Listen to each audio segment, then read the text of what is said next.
Good morning, everybody. Always makes me laugh looking at the comments about people saying I'm late. Well, if you're new in town, you probably would say I'm late. But I'm here every single day at 10:03. By the way, the reason I do wait is because I like to keep you on your toes.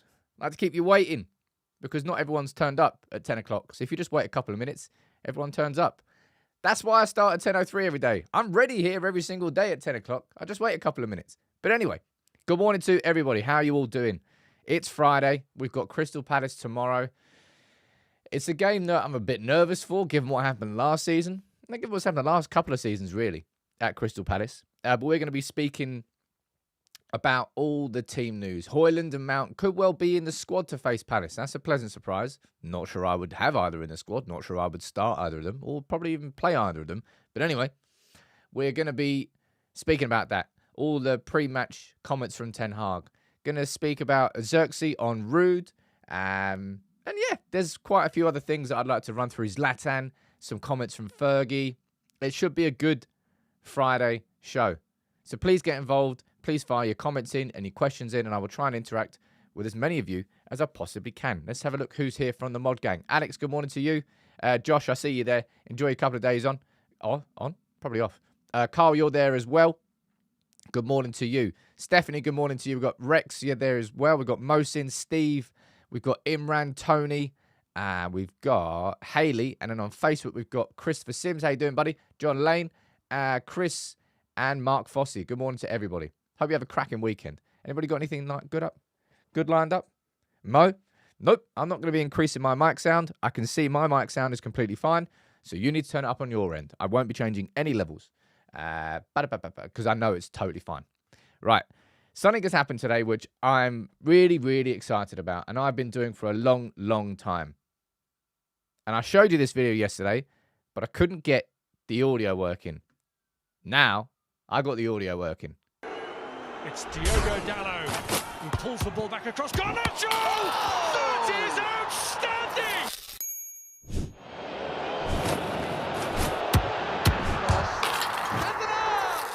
Touring, but not past Zambrana. Given straight to Paul Scholes!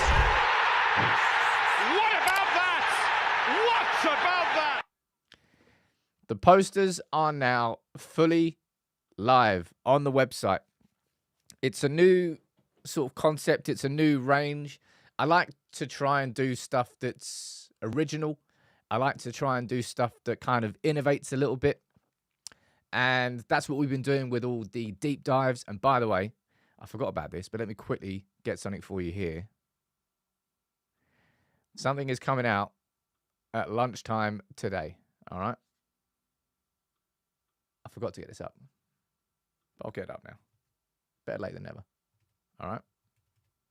Today's lunchtime video is a big one. It's the big deep dive on Manchester United's new stadium plans. What would they entail? We go deep into the Trafford regeneration project, what that means, the different districts that are involved, how much land Manchester United own, who could design it, how much it would cost, how you pay for it, what else exists out there in America that we can compare it to. I'd probably say I think it's going to be my favorite video that we've done on the channel so far. So if you can, make sure you check that out because you will like it. But the posters are now live. And everybody's been asking about the pricing, but I didn't want to say the pricing until we are now live. Now we're live, we can speak about it. And I like to think it's pretty reasonably priced. For an A4 poster, unframed, it's only 15 quid. Well, 16 quid. And if you're a member, you get a discount. Remember, if for a standard member, you get 5% off. If you're a team captain, you get 10% off. And if you're a legend, you get 15% off. Now, all of those codes are available for you. If you check out the community tab, go onto the YouTube page, YouTube/UnitedPeopleTV, and click community, you'll find your codes in there. Now, these ones here on the wall here, these are A2. A2 framed, and you can get them either in black frame, you can get them either in white frame, or you can get them in oak frame. So that's the Scholes one. There are 3 that we've launched with. We've got Scholes against Barca in 2008, Cantona against Sunderland in 96, and Garnacho last year with the overhead against Everton. There's going to be more, all right? This is just the beginning of hopefully a series that I continue for a long time. Definitely want to do Solskjaer in the treble in '99, of course. You could do like Ronaldo against Arsenal. That could be a really cool one. Ronaldo's free kick against Arsenal is like, how dare he shoot from there? Boom. You could do Rooney's overhead against City. There are so many iconic goals. Giggs against Arsenal in '99, whipping the shirt off. Big old hairy chest. Josh, I've got no idea what the delivery times are like because they vary. Should hopefully be.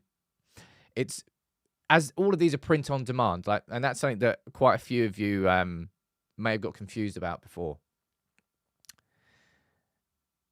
On the delivery, when it's like says Parcel Force 40, Royal Mail 48 hours, that's from after it's been printed. But because everything is print on demand, we don't hold stock, right? That's why it takes a bit longer. Cantona kicking the crowd, you could do that. Rooney against Newcastle, you could do that. Beckham halfway line. That's what I mean. There are so many goals you could choose from, but these are the three that we've gone for. We've gone for one from the 90s with Cantona down there.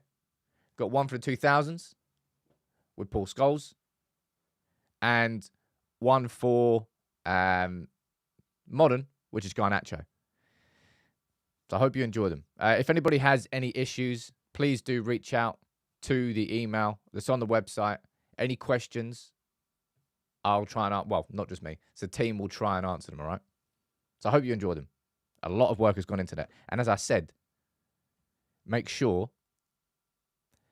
you watch that at lunchtime. That's going to be the proper deep dive on the stadium, which I think a load of you are going to love. All right, let's go down here. Good luck to Anthony Martial. All right, good luck to Anthony Martial. He's now joined, was it AEK Athens? I think it's AEK Athens. Right, 1 second here. I've just got to quickly do something.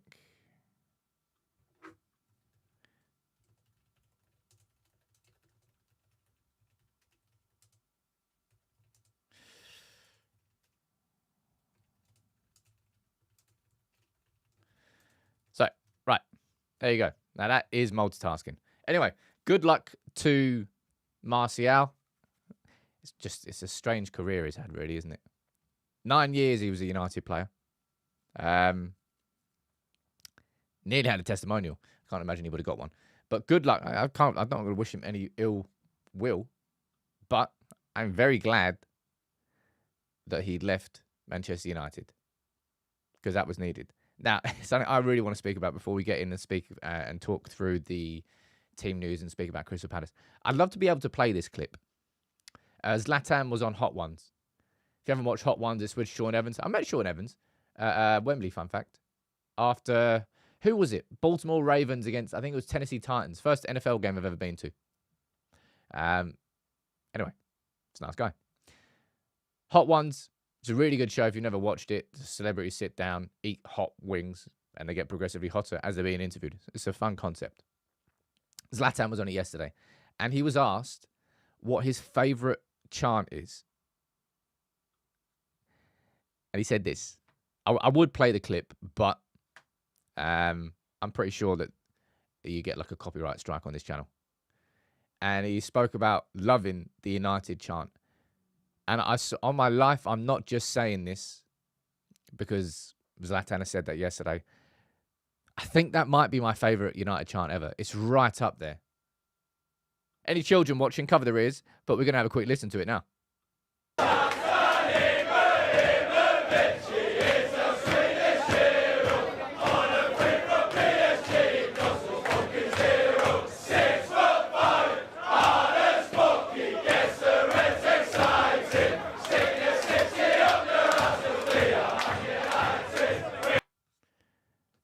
I loved that chant so much. When he got involved in it, when a 6 foot, you just couldn't help. You couldn't help but get involved. Zlatan, man, he was he's probably still in the top 3 transfers that we've made post Fergie. He's right up there. Remember, he got robbed of scoring 30 goals in the season because I think he did his cruciate ligament against. Is it Celta Vigo? I can never remember who it was. I think it was the same game where Rojo did his ligament. But he was there celebrating against Ajax on the sideline. That's when we had like Bay, Shaw, Rojo, Ibrahimovic. Had a whole squad of crutched players. I love that chant. And Ibrahimovic, what a character he was, man. What a character he was. Dan saying, shame he couldn't have signed him early in his career. True enough. But still, when he came to United, he delivered, didn't he? And that was the season where we won the double. I think that was the season where I was probably able to travel and watch the most United games. It wasn't St Etienne where he did the injury. That was in the group stage because I went to that game. St Etienne, not the nicest of places. Stayed in Lyon. But I remember that. I'll always remember that week. Went to St Etienne, then went to Lyon. I think we all got pepper sprayed when we all tried to get into a club. We weren't doing anything naughty, just the French police were nuts. And then a few days later, it was Southampton at Wembley for the League Cup final. And that's where Ibrahimovic scored that, was it 87th minute winner, I think it was? Yeah, man. That was a good season. And for a lot of United fans, that's kind of like the most fresh memory, I suppose, of United being good. I mean, we won some things after, but that was a good season. That was a good season. Anyway, Zlatan. What an absolute character he is, man. Let's go down here and let's speaking about characters. Speak about Ruud van Nistelrooy next. Joshua Zirkzee's been speaking about him. And all of us, from a nostalgic perspective, were very excited about Ruud van Nistelrooy coming in. But also from a coaching perspective. And that blend is probably why we're all so excited about what Ruud could do at United and the impact he could have. And Joshua Zirkzee's been speaking here about what he's been working on with Ruud. Kind of keeping it close to his chest. But he's like, I want to keep it secret. It's great. He's been a striker, detail work, watching footage, looking back, the way that he works with you. That's very, very important, and I can relate to it. You can learn a lot from him. And I hope that across the course of the season, look, Joe, you're saying your favourite chant is Park. Do you not remember seeing... I really do feel sorry for Park, actually. He was a player that gave absolutely everything for the club. Was it last year? He said, I would prefer that United fans didn't sing that chant. It's offensive, and I don't want you to sing it. So think about that, I suppose, when the Park chant comes up next. Anyway, Ruud. Rashford's got 3 goals in 2 games now. Let's see if we can get Rashford on a purple patch, man. We need that. Oh, the Cavani chant was great. I swear that was started by Bashi as a joke. And it just stuck. Give it to Eddie Cavani. Oh, man, I got obsessed. I got absolutely obsessed by that chant. Because it started off as a joke. It started off as a joke and it just took over. Anyway, Ruud. Love Ruud, man. But the majority of this show here today, peeps, is going to be, funnily enough, about the game on Saturday. Cheer up, Alan Shearer. I do love that one too, man. United have got some great chants. And I love the Calypso, but you know what I hate about the Calypso? And it really is like, it gets sped up. And whenever it gets sped up, it's really... I like songs. I think that's why I quite like a lot of what you see in Europe. They slow stuff down, and the chants have more impact when they're sung slower, in my opinion anyway. No, I mean, not all of them. Some of them need speed, but sometimes they just go a little bit too fast and it just turns into a bit of a happy clap rather than actually saying words with impact. Anyway, there's some good chants. Keep getting them in the comments. I'll read them out. Let's run through all the team news and all the conversation ahead of kickoff, all right? And then I'll run through my predicted 11. So we already knew, I think we spoke about this yesterday, that Mason Mount and Rasmus Hojlund were back in full training. Not just training, but full training. Doing rondos, not individual. And Erik ten Hag is, this is another little nice photo here. That's Yoro before or after before the Barnsley game without crutches. So he's developing. He's recovering. I don't think we'll see. I wonder when we'll see him make his full United debut. My personal guess. So if it was a metatarsal injury and it's a 3-month recovery, and he got injured the end of August. So September, October, probably December time. And that is not because we've got De Ligt, who's clearly coming into his own now, settling down. Great performance against Southampton. And Martinez looks fit. Touch wood. This is not a player that we should be rushing back in any way, shape, or form. Euro, when we need to see Euro, we will see Euro. All right? I don't think we'll be seeing him any sooner. And I think the same goes, if I'm being totally honest, I think the same goes for Hojlund and Mount. Erik ten Hag speaking about both of them here. He goes, it's very good. It's very good news. They're back in the pitch and they are back in team training. We have to decide whether they are fit enough to start on Saturday. But it is very pleasing that they are fit and back in the squad. So Mason Mount, if I'm correct, is back a little bit sooner than we expected. Hojlund, I think, is pretty much on. Hojlund got his injury 25th of August, thereabouts. So I suppose he's a little bit ahead of schedule as well. No, is it 25th of August? No, it's 25th of July. 25th of August, the season was already started. When did we play Arsenal? That's when he got his injury. I think it was July. Man United, Arsenal, pre-season. It was definitely July. It wasn't bloody August. 27th of July. So actually, Hojlund I think he's around about 7 weeks since he's been injured, and the prognosis was 6 weeks. So Hojlund's pretty much bang on. Don't know why I thought it was in July there. Anyway, I wouldn't rush back either of these players, all right? Sure, we need Hojlund back. Out of all of them, Hojlund is probably the one that we need back the most. But I would not rush him. Sod that, man. Especially with muscular injuries. When you rush that... I was saying that. It's not that we rushed back Martinez last time. It's just that we misdiagnosed the rehab after the metatarsal injury. Now, Erik ten Hag was speaking about this a little bit more. And he was asked about trying to look after injured players. He goes, in top football, you always go to boundaries that is unavoidable. When you have a full squad, it's easier to manage the load. But when you are in circumstances like last season and there is a need to play, we have to overload them. And that's what United did last season. If Garnacho wasn't 19, he probably would have got injured. Youth was definitely on Garnacho's side last season when he started 38 consecutive games, something crazy like that, without injury. His consistency and availability was ridiculous. This season, and we saw it against Barnsley. First real example, it might actually be just the first real example overall. First real example of Manchester United taking 4, 5, 6 players out of the starting 11 and then actually putting in a good performance, having done so. Because previously when we take players out and we rest players, remember, what was it, the Champions League? Last season, I can't remember where it was, where we rested some players and we thought, oh, good, he's resting players, and then the game comes on and then United are just getting steamrolled.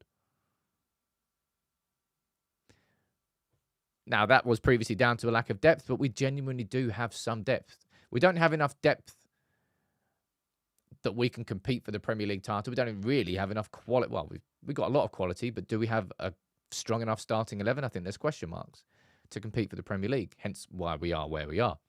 Let alone a squad capable of competing in the Premier League and a squad capable of the Champions League too.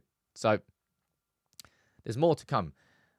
But not overloading the players this season is a crucial aspect of development. And I personally wouldn't really want to see either of them in the squad to face Palace. I don't think it's a necessity. I don't think we need to take that risk. Give it another week. Deal with them without Palace. Another week of full training and then bring them back in for Spurs and then call us have a conversation about Spurs. Right, let me see what you're saying. Oh, Alex, thank you very much, dude. You just gifted 5 memberships. Josh got one. That's cheeky. That's very cheeky.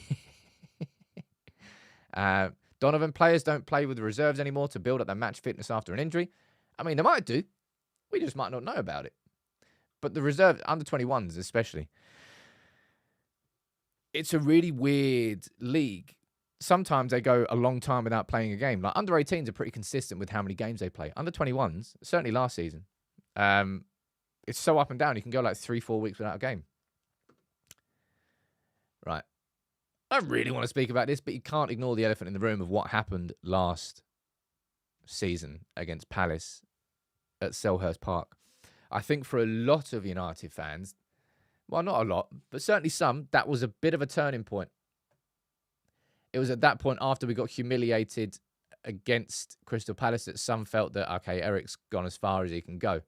Obviously, he kept his job, but I know he'd lost a lot of United fans after that game. And it was deserved. Now, it says Saturday is going to be different.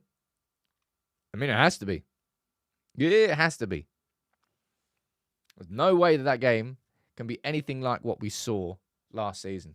Now, somebody who definitely has been impressing and is definitely going to start, as long as he's fit, touch wood, is Mazraoui. I'll speak about Crystal Palace and their form in a little bit, Beastie. I already mentioned it in my pre-match preview and starting 11, but I'll mention it in a bit. But Mazraoui, I like that. I like that he's got the self-confidence to put pressure on himself. He didn't need to say that, but he's like, yeah, I've been playing good, but there's more. You can expect more from me. All right, as comfortable as he's probably been so far, maybe he's not complete. As he said, he's not 100% settled in. Maybe he's not 100% fit. Don't know what it is. But Mazraoui's like, yeah, I've been good, but you can expect more from me. And I like that sort of self-confidence. You have to have that. It's that balance between self-confidence and coming across as arrogant. That it's a fine line. It really is. But United players have always got to be in that, I believe in myself. Because if you don't do that, a bit like what Marcus Rashford has looked like for a long time, if you don't believe in yourself, then it really comes across. So I think he'll be starting that game. And somebody who, I don't know whether he'll start, right? I honestly don't, because of how I think the game might line up. But Amad Diallo, look at these for some stats, man. This is versus all Premier League wingers so far this season. Nobody has made more progressive runs per 90 than Amad. So a progressive run is you have the ball at your foot and you carry that ball. Is that what a progressive run is? I'm presuming so, actually. I don't know. It doesn't actually say whether it's with or without the ball. But accurate forward passes, nobody's done better than Amad. And you can see what else he's been involved in and good at. But Amad has really, I'm really glad I did that video at the time. When I did that video, it felt like the right time, and it was the right time. This is Amad's season. Atma, you're saying that Amad and Mayu were rested for Palace. They'll definitely start. We'll run through my starting 11 now, and I'll see what you think. Ashok, you gifted him 5 memberships as well. Thank you very much. Can I just quickly say, annoyingly, right? You know, I updated my Mac the other day. I didn't actually know that it was so close to being launched, or so soon after launch. But anyway, my audio interface, thankfully it works with a mic. Otherwise, we'd be screwed. It works with a mic. It works. I've got it working on the internet there as well, using tabs. But the soundboard is now broken. It's not linking my Stream Deck up to my audio interface, which it was before. So unfortunately, the soundboard currently now isn't working. I wonder if are the alerts still working? Can we get a gong out for Ashok? I don't know if the gong is still working or not. Good morning, good morning, good morning. Hello. The gongs are still working, but unfortunately, I can't play the elevator music. I can't play any soundboard sounds until an update comes for my software to fix that. So I apologize about that, but that's because I updated a little bit too soon. I got a bit keen. Anyway, somebody down there in the comments. Mayu did get a rest. Finally, Mayu got a rest. I've been calling for it, and I'm glad he got it, man. I mean, he could have... Look, Erik Ten Hag brought De Ligt off the bench against Barnsley. He brought Mazraoui off the bench against Barnsley. And he brought Bruno off the bench. So he could have brought Manu off the bench, but he didn't. He left him on the bench, and he got a full rest. So what I want to do now is run through my 11. And look, I want to say this straight away. I'm well aware of the problem of putting Erikson in there. I'm well aware that Erikson has played the full 90 against Barnsley. Did he play the full 90 against Southampton? If not, he played a lot. The reason I'm doing that is because of how I think this game will shape up. And I really think that United against Crystal Palace are going to be trying to exploit these positions here. And I really think that Erik Ten Hag is going to want balls from probably around about this area over the top into those areas. And that's why I'm saying I kind of think that Erikson might start and you might get Mayu coming off the bench. Oh, yeah. So Erikson came off for Ugarte. I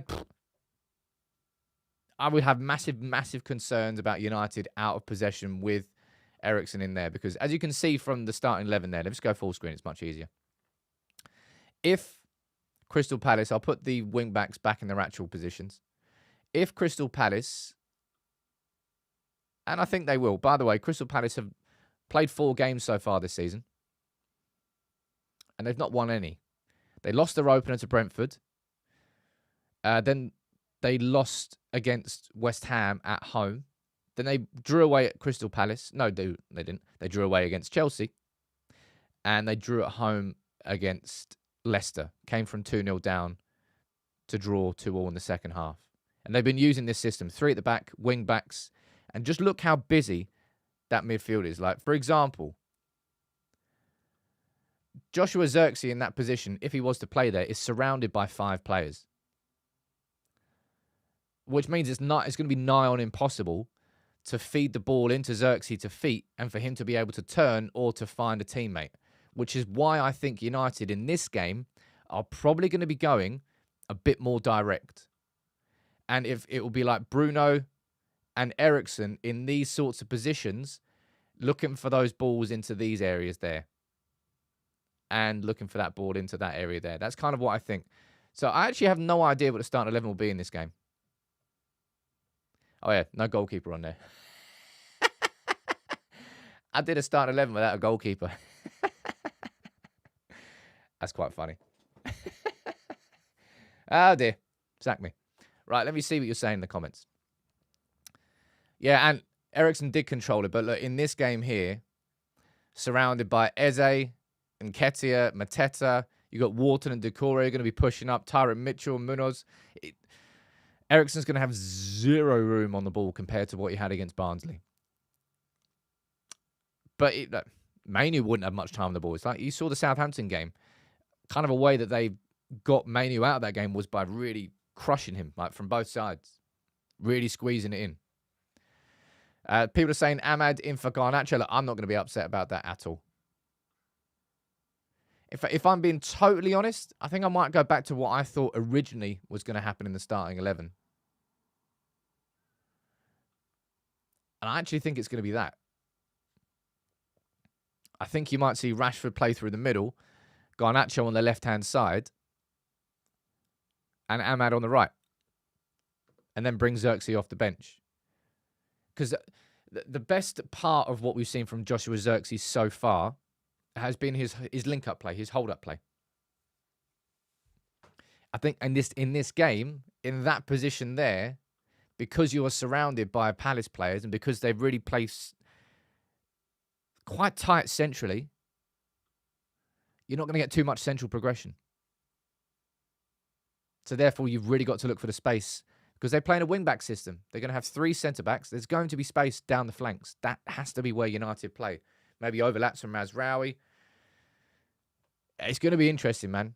I think this is actually probably the hardest starting 11 to guess for quite some time for United. Yeah, I think that will probably be the front 3. I think we'll see Zirkzee off the bench.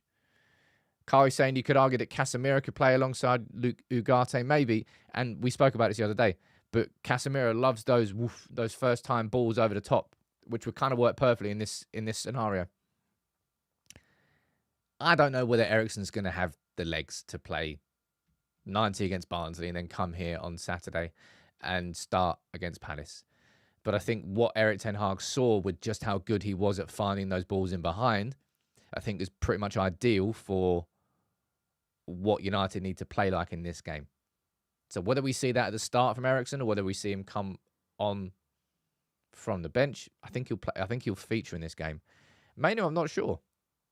Not because Mayu's been awful, because he's not. Maybe Ugarte, I doubt will complete 90 minutes either. So midfield-wise, we're still a bit... I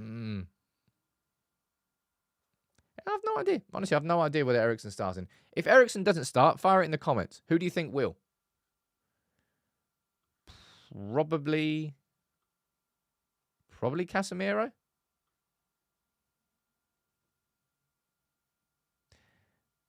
I don't know. I mean, look. In the goodness of time, I think that is Manchester United's best midfield. Ugarte, Mayu, and Bruno. I think with Ugarte not completely settled in yet, I think Erik ten Hag might err on the side of caution and in his mind play a little bit more experience alongside him rather than Kobbie Mayu. That's just a prediction, okay? It's not necessarily what I would do, but it's just a bit of a prediction. Collier, he could well play there, but again, Collier alongside Ugarte, I think Erik ten Hag would rather have some experience in there. So I think it's either going to be Casemiro or Erikson who starts alongside Ugarte, and then we'll see what happens in the second half. Not quite sure. Klein, you're saying Casemiro, Collier, and Ugarte. I mean, that is a... That's a give me the ball midfield, isn't it? Casemiro for Mayu and Erikson on for Bruno. Bruno starting this game. That's not even a question. Alex saying, I don't think it'll be Ugarte and Collier away from home, and I don't think so either. I think it's either Erikson or Casemiro there. The rest of the starting 11, I feel pretty confident about. I think that will happen. But look, fire your predictions in the comments, all right? My prediction was, I thought it was going to be a score draw. 1-1, 2-2, don't know. Not going to be an easy game, right? Not going to be an easy game. Last season, we got steamrolled. But Palace haven't won so far this season. 4 games without a win. Glasner has got them playing good football, but it's not been enough to win games. And they needed Mateta to score twice to sneak a point from Leicester when they were 2-0 up. But take that as a little bit of a warning. Palace were 2-0 down, and they came back to draw 2-2. So they weren't down and out, even when they were 2-0 up. That was something that Erik ten Hag speaks to the players about. Let me see what you're saying in the comments. Ashwin, you're going for a 2-1 win. Gus, you're going for a 4-0 win. Now, a 4-0 win against Palace would be magnificent. And revenge. Dan, you're going for a 3-1 win. Gominda, 3-1 United. 3-2 says Lone Wolf. Chetan, you're drunk. You're saying 6-0. Alan, you're saying 2-1 win. So is Ben White. I'll be a fair of you. Look, you have to have a bit of confidence, don't you? We've just scored. I know it was Southampton and Barnsley, sure, but United previously have struggled against these teams. 10 goals, 2 clean sheets in the last 2 games coming into it, and Palace haven't won a game this season. That's not what you're going like complacent and arrogant, but that's going in saying, hey, boys, we're in a bit of form here. Last season, we got absolutely steamrolled by this team. Do you want to get a bit of revenge? Claim some of that back. 1-0 Garnacho off the bench. Oh, that would be a rather tense game if that was the score. But I would take it. I would take it. My prediction's a score draw. I hope I'm wrong. I hope United win. But that will be my... Was that my starting 11? I think it is. It's either Erikson or Casemiro that's going to start alongside Ugarte. Because I think Ugarte will start. I think, what was it, 15 against Southampton, 60 against Barnsley. I think I'd rather see him start this game than see out this game, personally. Kind of the opposite of Southampton. I would have rather seen Ugarte see out the last 20, which is what he did. But I think I'd rather see him start this game. If we are clinical, we could easily make it 10, 15 chances. Well, That's how we've been playing recently. A 4-0 statement win would be beautiful. Beautiful. I don't know whether it's going to happen or not, though. All right? Right. It's Friday, of course, ladies and gents. Of course I haven't forgotten. Right? Don't think I ever forget. I can't play the bloody map song, though, which is quite annoying. But this, if you're new, this is one of my favourite things about United People's TV every single week. We have been using this map for, you can't see it, it's in the top right. You can now. 676 different map points from all around the world. We've been building this map for, what, 18 months, 2 years now? Every Friday, we add a few more onto the map. At some point, I want to be able to have a website where you can like interact with this and you can actually go in and look at where all the map points are. But get 3 of you on the map, all right? Let me know where you're watching from, the town, the city, and the country you're watching from. We've got Ruud watching from Windhoek in Namibia. On you go. Look at that. Straight in. No messing. 3 years. Man, we've been doing this for a long ass time. Jeez. And you know what? It genuinely feels like we're only just getting started. United are going to be good, and we are going to be here for it. And I'm going to enjoy every single moment because we have had this therapy room in here so bloody much. We've got Faisal watching from Iskele in Cyprus. Iskele? There you go. On the map, sir. OG, I can see you just became a team captain. Make sure you go and check out your discount code on the community tab for the posters, dude. We get one more on the map here. We've got David watching from Aberdeen, and that is a perfect segue, by the way. Perfect segue for what I'm about to show you. Why is it a perfect segue? Boom! 10 out of 10 for that one. Is Fergie from Aberdeen? I think he's from Aberdeen, isn't he? I got that wrong. I want to see if my segue was as good as I thought it was. Ah, he's born in Glasgow. He's born in Govan. Sorry, Fergie. Anyway, I just saw this from BBC earlier. I wanted to play it. I'm retired 11 years now, so you find a way of adjusting, you know. Keeping yourself out of trouble. Yeah, exactly. Missing the management or not really anymore? Yeah, miss it sometimes. Yeah. I think when my first year after I retired, we were in the European final, and I said to Kathy, I says, this is what I miss, big games, the European games. And so I go to most of the European finals because I find something that I can relate to, you know, what I'd like to have done every day. Yeah. If you know what I mean. Because these are the big events that a club of United should always be involved in, you know. I got it wrong. Of course I did. Fergie managed Aberdeen to the European Cup by beating Real Madrid, by the way, in the final. Great success. But of course he's from Govan. Anyway, I miss Fergie so much, man. How can you not? It's good to see him in good health, though. He really does. Like that photo I shared the other day of, I think it was him with Helen Evans at a golf charity day. He's just got a lot of colour in his face. Seems happy. Never a subtitle was more useful. How dare you? How dare you, Bear? Big up Fergie, man. I've always got time for him. Maybe we can have a poster for Fergie at some point. Fergie time, like a Fergie time poster. That would be cool. That would be cool. David, good stat there. The last team to beat Real Madrid in the European final. We like that. But ladies and gents, as I say all the time, thank you so much for being part of United People's TV over the years. It really feels like we're just getting started. We're on the road to 500K now, and YouTube are releasing a new feature, I think it's called. Yeah, a new feature. It's called Hype, and I think this could be really cool for us as a community. Basically, what it is YouTube for any creator who's got 500,000 or less subscribers, and we're right on the edge, but we're less than 500, and that's what we're trying to reach. There's something called Hype now, so I don't think it's been released yet, but you can hype a video, and there's going to be a list where the most hyped videos per week will go into this new list for bigger exposure to see them shown into a bigger audience. And I think as a community, we can do so much with that and get the videos like this shown to a bigger audience, which I personally think deserve to be seen to a bigger audience. These are the ones I'm the most proud of. At lunchtime today, this is the big stadium deep dive. Been working on this for a good few weeks. Sick thumbnail, by the way. Like that thumbnail. But yeah, you'll learn a lot about the stadium. Okay? Thank you all for tuning in. If you want to grab a poster, grab one. If not, it's completely fine. Much love to you all. I will be here tomorrow for the game. All right? Have a cracking weekend. I'll see you soon. And yeah, I'm just delighted the posters are launched successfully. Take it easy, everyone.